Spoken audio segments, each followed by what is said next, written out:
さんこんにちは。今日は Google の John Mueller にちょっと簡単な質問をしたいと思います。My question is about helpful content update, though it's not introduced in Japan yet.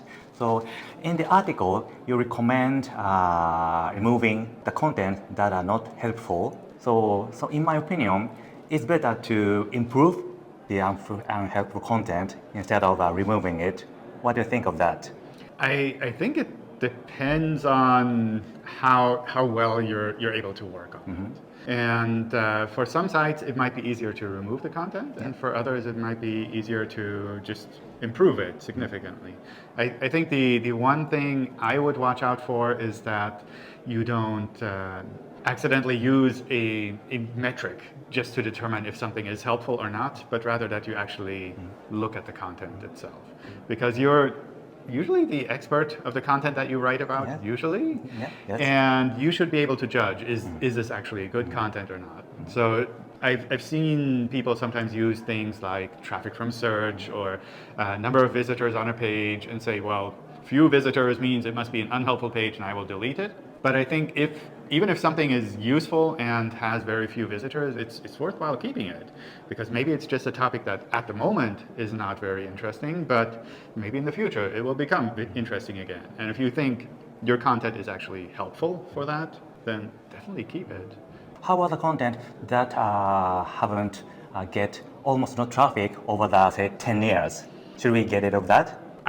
I guess like if it's 10 years and no traffic, that feels like something where you might clean that up in like normal, I don't know, cleanup that you would do within a website anyway. So we do that on our website as well, where we regularly look at the traffic that is coming to the site, and we do look at the pages that get very little traffic, and we think like, should we make maybe one page out of two pages, or is something maybe so old that it's not relevant anymore, and we clean that up. But that's not kind of to focus on the helpful content update. It's more like you should be doing this with your website in general, because in the end also every page that you have on your website, it costs you time and money to maintain that, because it's on the server. You have to think about the technical issues, you have to think about the content and the advertising, everything that's assigned to the page. So after all, when will you introduce that update to Japan? When? I don't know. Maybe on Monday? No, just kidding. Just kidding. I know. I hope not. Okay. I mean, I don't know. I know. But it's something where, especially the algorithms that are tied more to understanding the language on the page and understanding kind of the bigger context, those are usually things that we test quite a significant time beforehand when we go to other languages and other countries.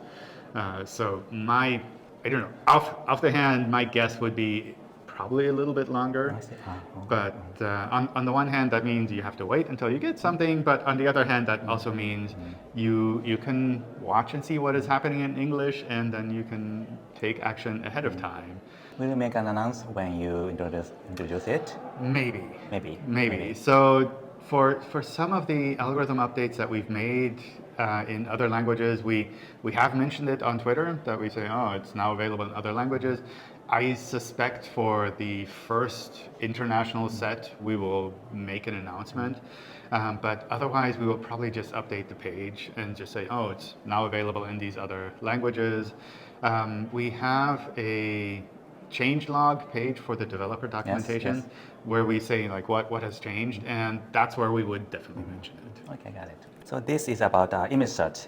So to my understanding, Google uses image recognition for image search in some ways. But so how widely or how effectively do you use image recognition for image search? I don't know. You don't know? But my understanding is it's more about trying to understand if there's something in the image that would be relevant for web search, and not specifically for images. Because the way that I see it is the image itself is something that for image search is almost secondary, because the context of the image is what is really important. So if you're searching for a beach near a hotel or a hotel near a beach, then you want kind of those images to show you like that beach and how it's relevant for the hotel. But the same image could be used for a chemical spill at a beach.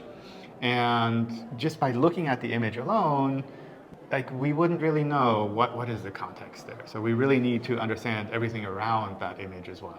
But for web search, sometimes it's a little bit different because if we can understand, for example, there's text on this image and we can use that then for web search, that might be something that's easier to say. From the image, we take information and use that for web search. Okay, got it. Thanks. Sure. Okay, that's all. ということで、ちょっと、イメージサーチと、ヘルプフルコンテンツアップデートの質問を準備してみました。Thank you for answering my questions. Thank you. Good to see you. Good to see you.